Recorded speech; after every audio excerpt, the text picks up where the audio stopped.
Olá, muito bom dia para você. Dizem que a esperança é o oxigênio para a alma. Precisamos acreditar que alguém vai nos ajudar, que as nossas circunstâncias vão acabar bem, que os nossos sonhos podem de fato se tornar realidade e que Deus tem coisas boas guardadas para cada um de nós. Sem esperança, nada nos sustenta.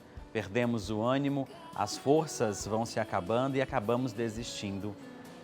Existe uma história de um alpinista que saiu em uma missão especial no Alasca. Já numa altura muito grande, uma de suas cordas se soltou da montanha de gelo e ele começou a cair. Desesperado para não morrer, ele rezou a Deus: Senhor, Senhor, salva-me. De repente, ele parou e se segurou na corda e ainda continuou a sua oração: Senhor, Senhor, me salva, por favor. E o Senhor Deus respondeu à oração. Ele disse ao alpinista: solte a corda. O alpinista não confiou na ordem de Deus, mesmo tendo orado, mesmo o Senhor tendo respondido diversas vezes em seu coração, ali naquele momento: solte a corda, solte. Ele não soltou. Anos depois, ele foi encontrado congelado a 1 palmo do chão. Será que Jesus não está neste momento te falando: solte a corda? A fidelidade de Deus é o alicerce da nossa esperança.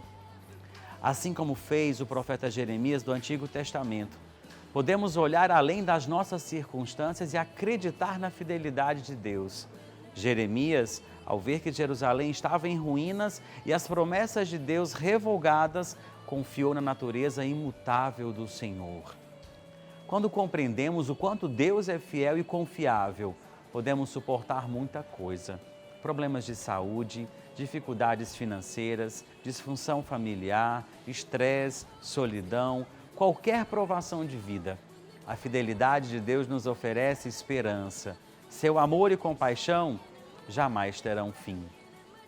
No livro das Lamentações diz: graças ao grande amor do Senhor é que não somos consumidos, pois as suas misericórdias são inesgotáveis, renovam-se a cada manhã, grande é a sua fidelidade.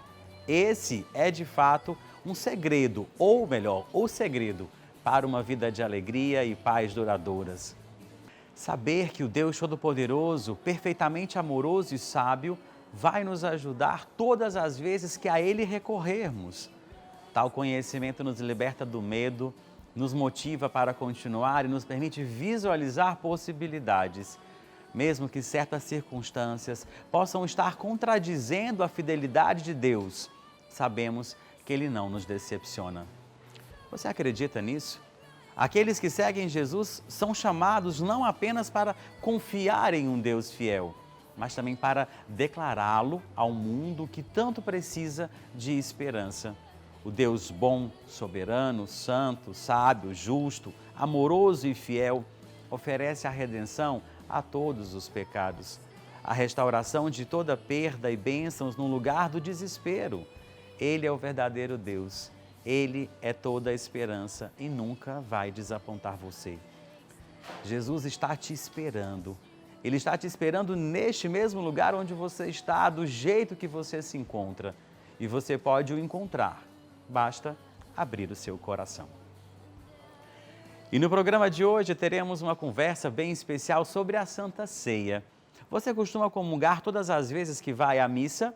Será que podemos ceiar com o Senhor em casa?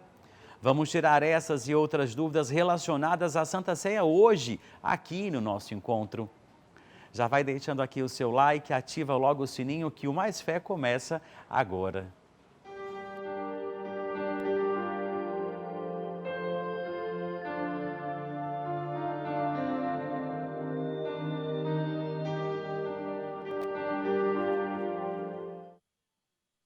E agora vamos falar sobre a Ceia do Senhor, que é essencialmente a celebração da comunhão dos crentes com Deus. É o pedido de nosso Senhor de nos lembrarmos sempre do seu grande sacrifício de amor por cada um de nós. Para alguns é impensável a realização da Ceia do Senhor em ambiente não presencial, longe da maioria dos membros da comunidade cristã ou fora do espaço da nossa igreja. Mas será que é possível a gente comungar em casa? Nós podemos comungar todas as vezes que vamos à missa? É comum as igrejas evangélicas realizarem cultos de Santa Ceia uma vez por mês. E nós católicos podemos comungar todas as vezes que formos à missa. Tem diferença? É a mesma celebração? São dúvidas assim que nos fazem querer conhecer um pouco mais desse memorial. E para tirar essas e outras dúvidas, nós vamos receber agora, de forma remota, o Frei Gilmar Nascimento, que é reitor do Santuário de São Francisco das Chagas, em Canindé. Olá, Frei, muito bom dia para o senhor, seja muito bem-vindo ao nosso Mais Fé. Bom dia, saudação franciscana de paz e bem. Gostaria desde já agradecer por esta oportunidade de estar com vocês nesta manhã, trazendo presente também a mensagem, a belíssima mensagem que você deixou para nós sobre a fidelidade de Deus. Deus é tão fiel ao seu povo que enviou o seu próprio Filho Jesus Cristo para se doar totalmente pela humanidade. Somente quem ama é capaz de se doar totalmente. Então, a fidelidade de Deus é plena, diferentemente de nós que muitas vezes somos infiéis. E apesar da nossa infidelidade, Deus se mantém fiel. Frei, interessante, o senhor acompanhou a abertura do nosso programa, a gente agora falando um pouquinho da Santa Ceia, que é a fidelidade desse amor de Deus que se faz presença no meio de nós. O Papa Francisco, no último dia 6 de junho, ele disse a seguinte frase: para celebrarmos a Eucaristia, é preciso primeiramente reconhecer a nossa própria sede de Deus. Essa sede de Deus vem do nosso coração. Para quem nos acompanha em casa, para a gente entender um pouco mais o que foi a Santa Ceia, o que é a Santa Ceia para nós nos dias de hoje. É justamente a instituição da Eucaristia que aconteceu na Quinta-feira Santa, né? Naquela noite, onde a palavra de Deus nos fala, na noite em que ia ser entregue, celebrando com seus apóstolos a última ceia. Então, o Senhor Jesus, que se reúne ali com seus apóstolos e se doa. E não somente isso, mas ele instituiu esta Eucaristia para perpetuar pelos séculos, até o seu retorno, o sacrifício da cruz, confiando assim à sua igreja o memorial de sua morte e ressurreição. Podemos dizer que é o sinal da unidade, do vínculo, da caridade, o banquete pascal, no qual se recebe Cristo.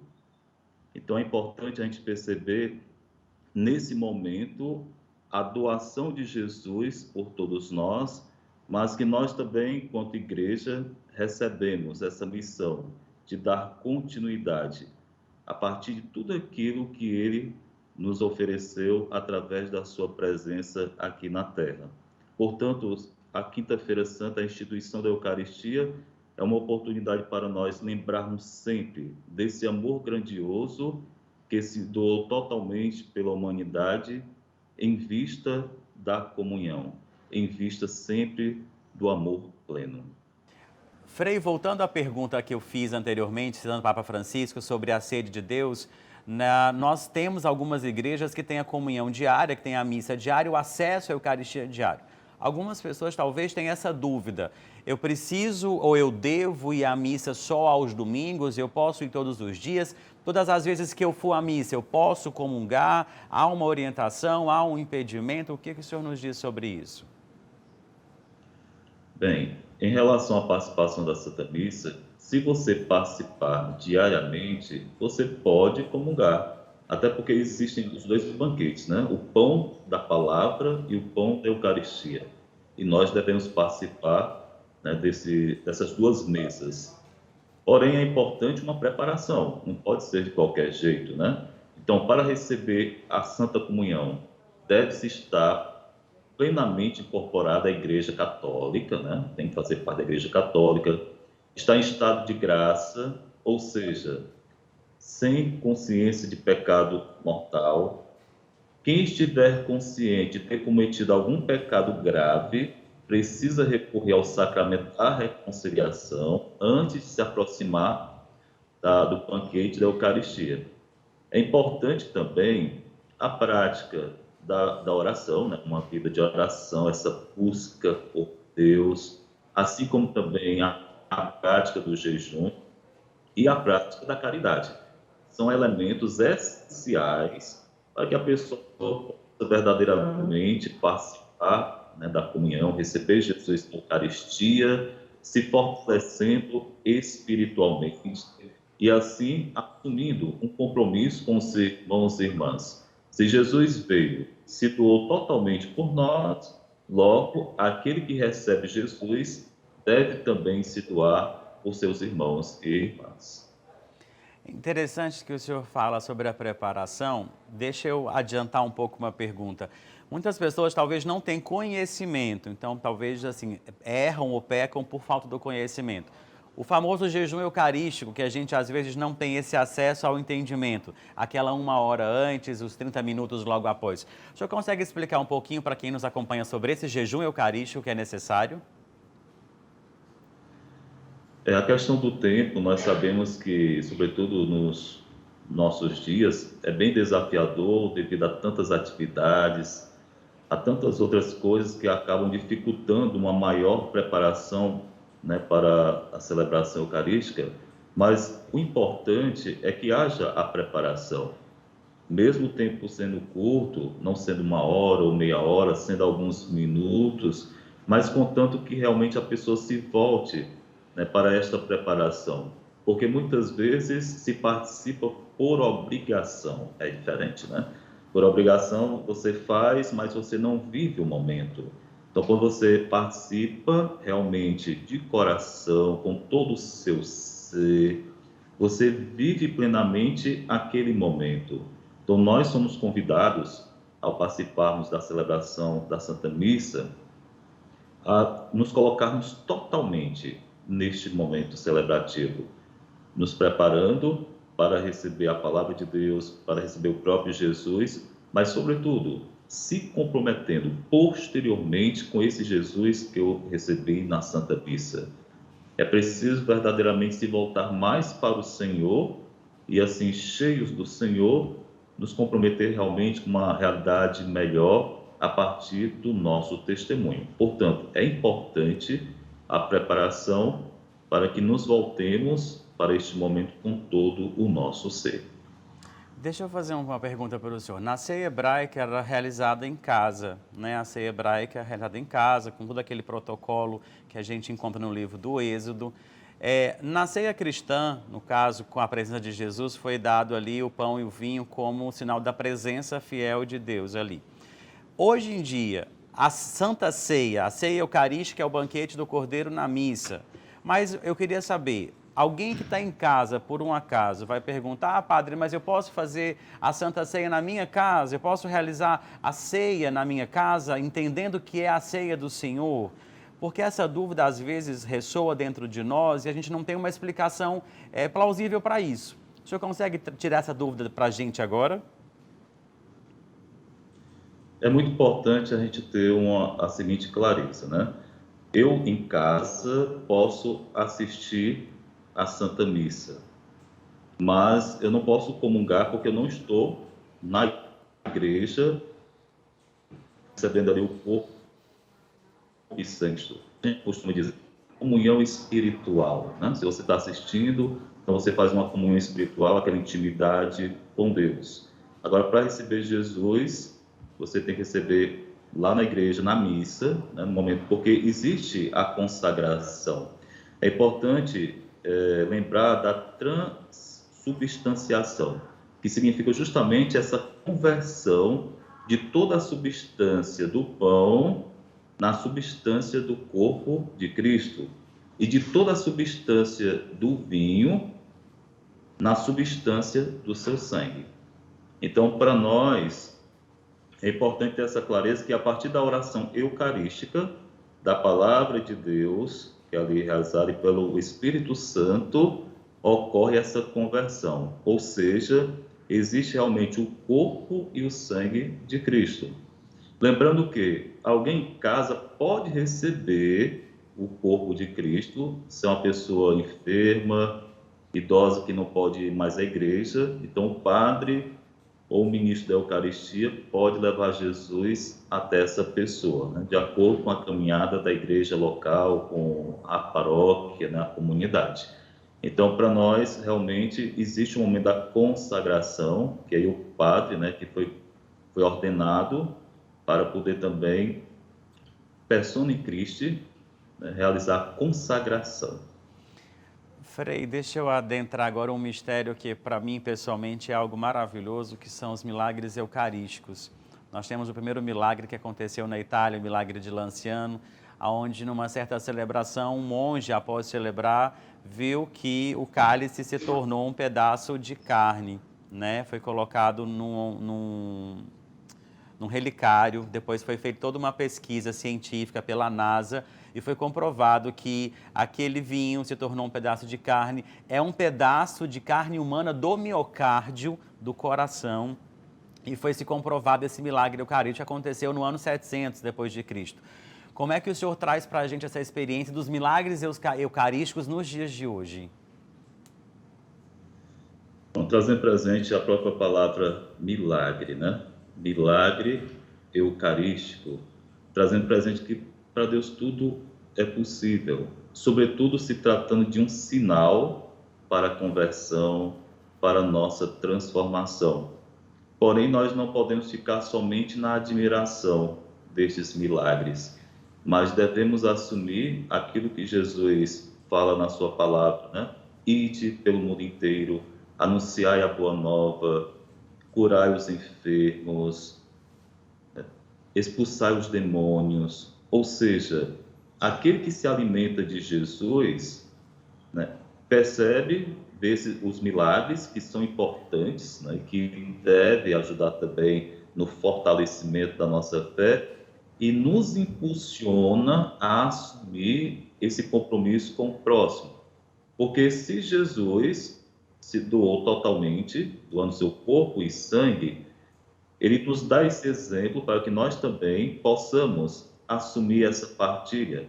Costumo usar a expressão que nós devemos ser pessoas eucarísticas, ou seja, pessoas que transmitem Jesus, que transmitem a partilha.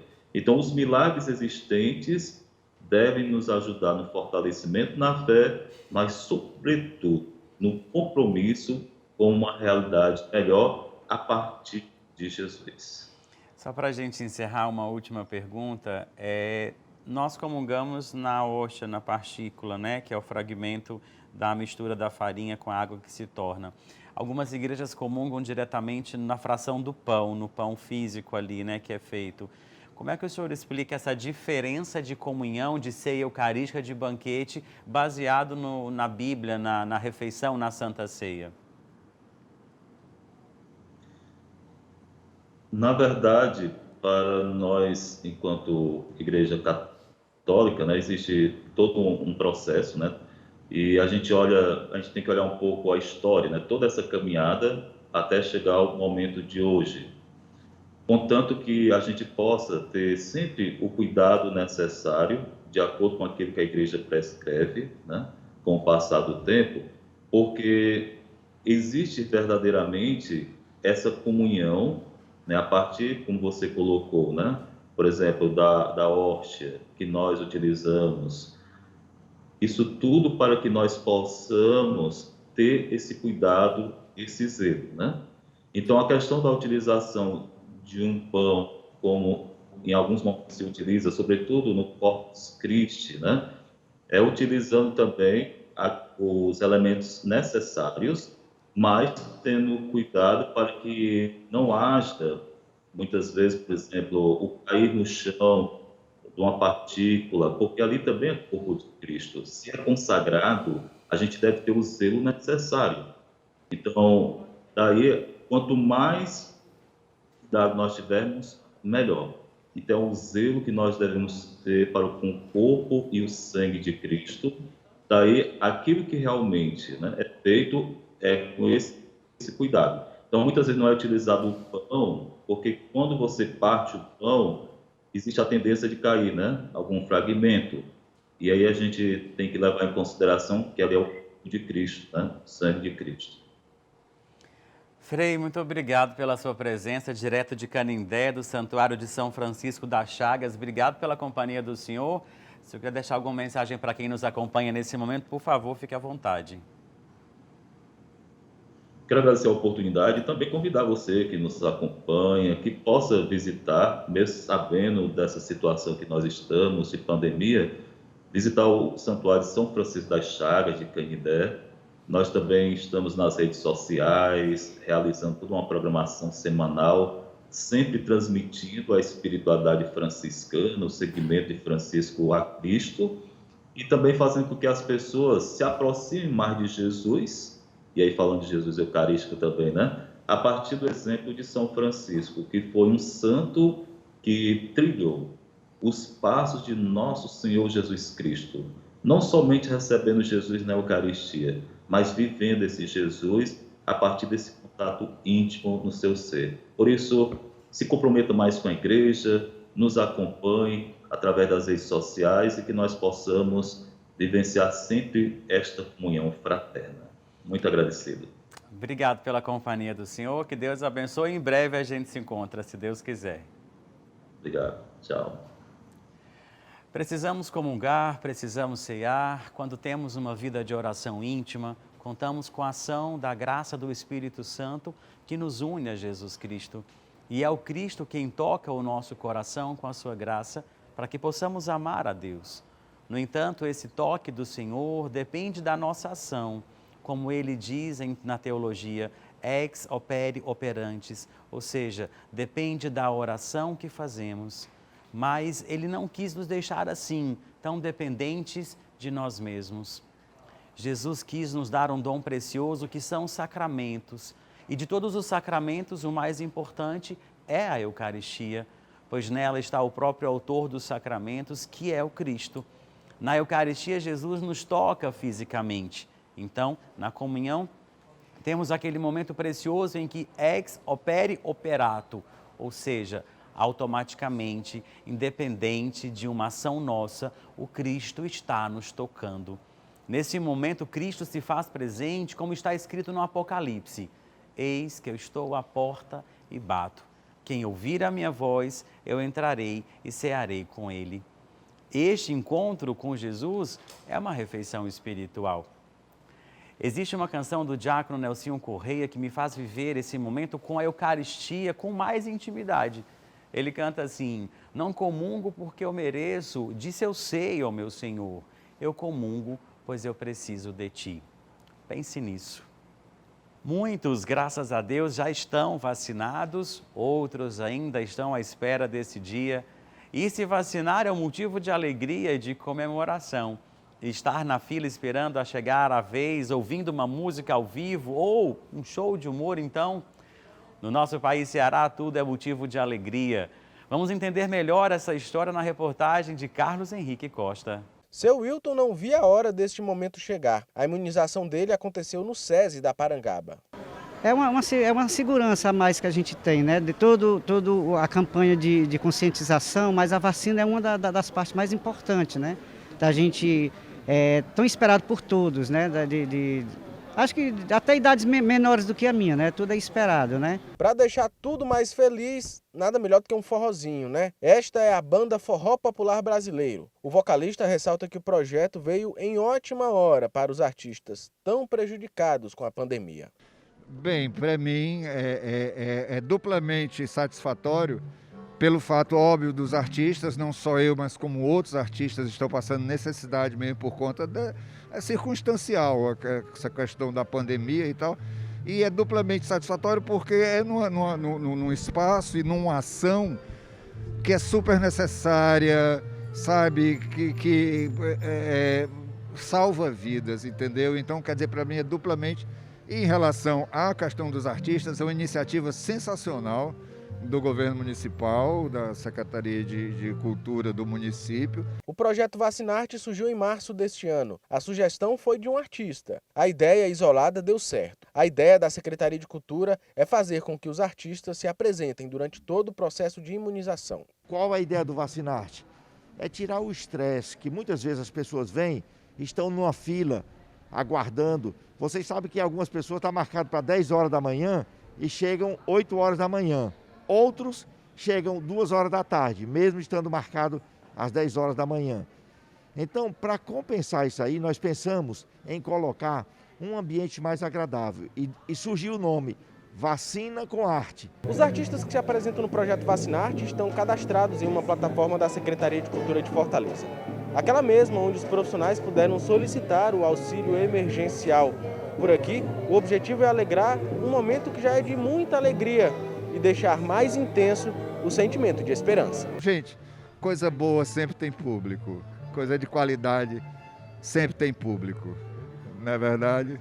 As pessoas encontravam o prefeito, a secretária de saúde no meio da rua, e prefeito, eu me vacinei, ainda tinha música lá. Eu recebi contato de 2 outras cidades aqui do Brasil, perguntando como era o Vacinarte, para também colocar lá. E aí nós colocamos humoristas, colocamos artistas de circo também, nos diversos locais onde tem a vacinação. A receptividade foi muito boa. Até o dia 18 de junho, o público de 45 anos estará sendo vacinado. A lista com nome e local de imunização você encontra no portal GC+. Cada um tem que ter a conscientização de continuar com os mesmos procedimentos de segurança, né? A máscara, diminuir as aglomerações, usar o álcool gel, todos os mesmos procedimentos que são indicados, né? Agora eu vou convidar você também a pegar a sua Bíblia. A gente vai finalizar o nosso encontro de hoje com um momento de oração. Então, você pode pegar a sua Bíblia agora, nesse momento. Se você tiver um objeto para ser abençoado, alguma coisa, pegue nesse momento, traga. Nós vamos rezar juntos hoje, encerrando o nosso encontro, com o Evangelho de São João, no seu capítulo 15, do versículo 1 ao 8. É o Evangelho do dia de hoje. Nós vamos encerrar esse nosso encontro com tudo aquilo que nós ouvimos e vivenciamos. Uma coisa é certa ao nosso coração: nós precisamos estar cada vez mais pertos e íntimos de Deus, daquele que nos chamou, daquele que nos dá a fé. O Evangelho de João diz assim para a gente: Jesus disse aos seus discípulos: eu sou a videira, a verdadeira, e meu Pai é o agricultor. Todo ramo que em mim não dá fruto, ele o corta, e todo ramo que dá fruto, ele o limpa para que dê mais frutos ainda. Vós já estáis limpos por causa da palavra que eu vos falei. Permanecei em mim e eu permanecerei em vós. Nesse momento, quando a palavra diz permanecerei em mim, ou permanecei em mim, eu permanecerei em vós, é um convite, mas também é uma afirmação que está no imperativo. É uma ordem que o Senhor dá para cada um de nós. Permanecermos em Deus, diante do amor e da misericórdia de Deus que nos atraiu aqui. Diante do que hoje aqui nós ouvimos e experimentamos, uma coisa é certa: quanto mais perto de Deus nós estamos, mais perto ainda é necessário estarmos. A tempestade está aí, estamos atravessando ela, mas eterna não é a tempestade. Eterno é o amor de Deus que nos faz ficar de pé a cada manhã. A misericórdia de Deus se renova a cada manhã, assim se renova a nossa fé, o nosso querer de estar em Deus e estar com Deus. Por isso eu convido você agora a fechar um pouquinho os seus olhos, se você puder, a reunir a sua família em volta da TV, do celular, do computador, de onde você nos acompanha nesse momento. Nós vamos pedir que o Espírito Santo de Deus alcance você, alcance o seu coração. A videira, quando não dá frutos, ela é cortada, encerrada a vida precocemente e não tem talvez uma oportunidade de florescer. Nós te pedimos agora, Jesus, por tudo aquilo que nós ouvimos hoje, pela Tua presença que nos acolhe, nesse mês de maio, onde nós recordamos as nossas mães, aquela que deu um sim à vida, aquela que deu um sim ao projeto do Salvador, trouxe ao mundo o Salvador, a nossa mãe que nos trouxe a vida. Hoje é dia de celebrar a vida, é dia de celebrar o amor. Por isso eu quero pedir nesse momento, Jesus, corta de nós, das nossas vidas, da nossa história, do nosso coração, aquilo que não dá frutos, aquilo que não nos faz ir para frente. Tira agora da nossa casa, da nossa família, do nosso olhar, o medo, a discórdia. Cura, Jesus, os corações que hoje estão desanimados, enfrentando aí a depressão. Tantos de nós desejamos permanecer em vós, contigo, no teu amor, mas a tempestade nos leva para longe de ti. Os discípulos sentiram medo e clamaram por ti, e o Senhor disse especificamente a Pedro: não tenhas medo, sou eu. Nós precisamos hoje ouvir essa voz do Senhor nos chamando pelo nome e dizendo: não tenhas medo, sou eu. Visita agora cada lar que nos abre as portas, aonde a nossa voz alcançar, que a tua misericórdia alcance. Nós reconhecemos diante de ti a nossa fraqueza, a nossa limitação, a nossa impotência. Sim, Jesus, nós somos humanos, nós sentimos medo. Nós temos receio de não enxergarmos uma luz no fim do túnel, mas hoje, diante da tua misericórdia, nasce essa luz nos nossos corações. Porque nós cremos no Deus da vida, nós cremos no Deus da misericórdia, nós cremos no Deus que ressuscitou e nos deixou o Espírito Santo como herança, como sinal de esperança. Por isso agora, Jesus, suscita nos nossos corações uma fé viva, uma fé nova, capaz de ir além de onde nós estamos. Fraco não é aquele que cai, fraco é aquele que estaciona na sua queda. Nos dê nesse momento a fortaleza necessária para termos a coragem de seguir em frente, não tendo vergonha de nossas quedas, não tendo vergonha dos nossos fracassos, mas tendo a dignidade e a coragem de entender que se nós caímos hoje, é para termos a coragem e a ousadia de, diante da tua graça, levantarmos amanhã. Nós te entregamos àqueles que estão nos hospitais, que não podem nos ouvir nesse momento. Nós te entregamos àqueles que não têm quem reze por eles. Alimente os nossos corações de uma fé viva. Derrama sobre os nossos ambientes, nossos lares, a tua paz, a tua bênção, a tua misericórdia. Que no poder do nome de Jesus caia por terra nesse momento todo o medo que te impede de virar a página, de seguir em frente, de começar um novo ciclo. Que em nome de Jesus caia por terra agora toda a sua falta de esperança, a sua falta de fé, de acreditar que Deus não nos abandonou. A tempestade ainda existe, mas a misericórdia de Deus permanece no nosso coração, nos dando a certeza de que eterno não é a tempestade. Eterno é o amor de Deus que nos uniu. Para você que tem um objeto, para você que nesse momento traz algo para ser abençoado e também o seu coração, eu digo para você, agora é hora de você receber a bênção que vem do coração de Deus para o seu coração. Levante nesse momento aqui o seu objeto, o seu terço, a sua Bíblia, a sua água para ser abençoada, mas também apresente diante do Senhor o seu coração, principalmente o seu coração. Nós somos aquilo que nós temos no coração. O que passa disso é apenas aparência. O Senhor esteja convosco, Ele está no meio de nós. Abençoe-vos o Deus Todo-Poderoso, trazendo a você, a sua casa, o seu coração, a paz, a fé, o amor e a esperança. Que desça sobre vós a bênção de Deus Todo-Poderoso, Ele que é o Pai, o Filho, o Espírito Santo. Amém. Muito obrigado pela sua companhia. A gente se encontra na próxima semana. Não se esqueça, www.gcmais.com.br. Na coluna Mais Fé você encontra os nossos artigos, a programação da semana, os áudios do programa do Mergulho na Misericórdia na 89 FM e também a nossa forma de estar mais perto de você. Quer participar do nosso programa? www.gcmais.com.br/contato. Nós queremos ouvir você e a sua história. Deus abençoe você e até a próxima semana, se Deus quiser.